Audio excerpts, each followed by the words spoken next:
پھر ان کا ہاتھ یوں دکھا کے فرمایا کہ بچوں کو حلال کھلاتے ہوئے حلال حلال حلال، رشوت، سود، چوری، ڈاکہ، حرام یہ نہیں، حلال۔ بچوں کو حلال کھلاتے ہوئے جو ہاتھ ایسا ہو جاتا ہے اس پہ جہنم کی آگ حرام ہو جاتی ہے۔ لیکن ایک مائنڈ سیٹ بن چکا ہے ہمارے ہاں کہ بس یہی دینداری ہے۔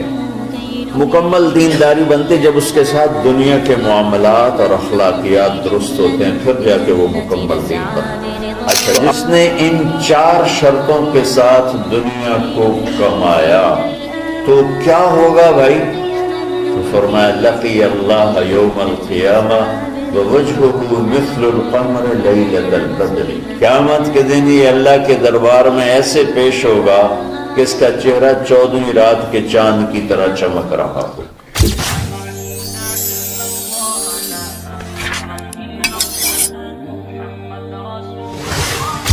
من طلب الدنیا حلالا، جس نے دنیا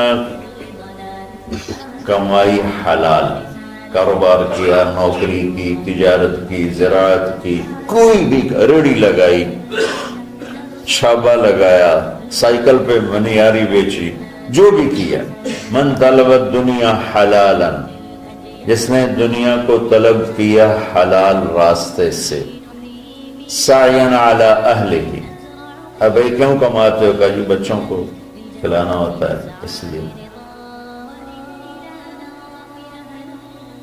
تعطفا علی جارہ، کیوں کماتے ہو؟ کہ جی کچھ اللہ کے غریب بندے ہوتے ہیں ان پر خرچ کرتا ہوں۔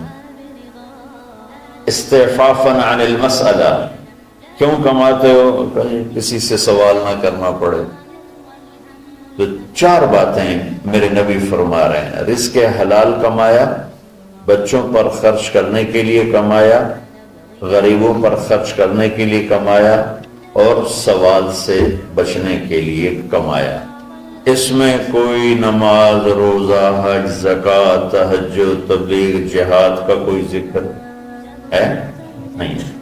اچھا، جس نے ان 4 شرطوں کے ساتھ دنیا کو کمایا تو کیا ہوگا بھائی؟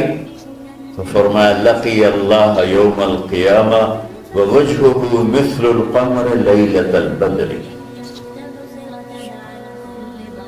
قیامت کے دن یہ اللہ کے دربار میں ایسے پیش ہوگا کہ اس کا چہرہ 14ویں رات کے چاند کی طرح چمک رہا ہو۔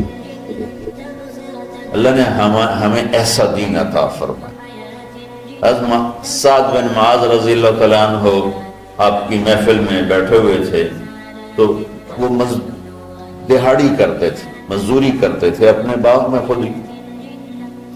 تو آپ کے ان کے ہاتھوں پہ نظر پڑی تو ہاتھوں میں مزدوروں کے نا ہاتھ سخت ہو جاتے ہیں، بہت ہارڈ ہو جاتے ہیں، وہ کسی چلا چلا کے ہاتھوں سے کام کرتے۔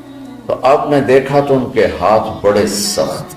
آپ نے ان سے پوچھا سعد یہ تیرے ہاتھوں کو کیا ہے؟ کہ یا رسول اللہ خود ہی مزدوری کرتا ہوں بچوں کا پیٹ پالنے کے لیے، تو وہ کام کرتے کرتے میرے ہاتھ ایسے ہو گئے ہیں، ٹھیک ہے، تہجد پڑھتے پڑھتے میرے ہاتھ ایسے ہو گئے ہیں، ذکر کرتے کرتے، روزے رکھتے رکھتے، حج کرتے کرتے، عمرے کرتے کرتے، یہ بہت بڑے اعمال ہیں، میں ان کی کوئی تضحیق نہیں کر رہا ہوں، نفی نہیں کر رہا ہوں، دین کے کس سے عمل کو چھوٹا نہیں سمجھنا چاہیے، لیکن ایک مائنڈ سیٹ بن چکا ہے ہمارے ہاں کہ بس یہی دینداری ہے۔ یہ وہ عمرے کر رہا ہے، کوئی حج کر رہا ہے، کوئی دیگیں چڑھا رہا ہے، تو اس کو دینداری ہے بھی صحیح، اس میں کوئی شک نہیں، ہے بھی صحیح، لیکن ادھوری دینداری ہے۔ مکمل دینداری بنتے جب اس کے ساتھ دنیا کے معاملات اور اخلاقیات درست ہوتے ہیں، پھر جا کے وہ مکمل دین بنتا ہے۔ تو آپ نے دیکھو میری طرف، آپ نے سعد کا ہاتھ یہاں سے پکڑا اور سب کو دکھا کے اس کو بوسہ لیا،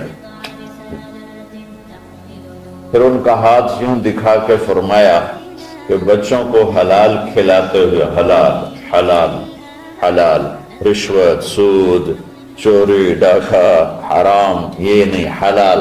بچوں کو حلال کھلاتے ہوئے جو ہاتھ ایسا ہو جاتا ہے اس پہ جہنم کی آگ حرام ہو جاتی ہے۔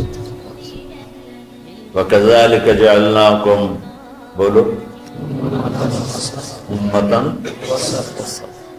ہم نے تمہیں معتدل اعتدال والی دنیا امت بنایا ہے، نہ دنیا میں ایسے لوگوں کے دین برباد ہو جائے، نہ دین میں ایسے لوگوں کے دنیا معطل ہو جائے۔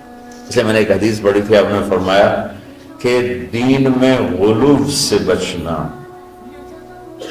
غلو مطلب کہ اس طرح لگنا کہ بچوں کا پتہ نہیں، بیوی کا پتہ نہیں، گھر کا پتہ نہیں، کام کا پتہ نہیں۔ یہ عیسائیت میں تو بزرگی ہے، ہمارے دین میں بزرگی نہیں ہے۔ یہ انتہا پسندی ہے۔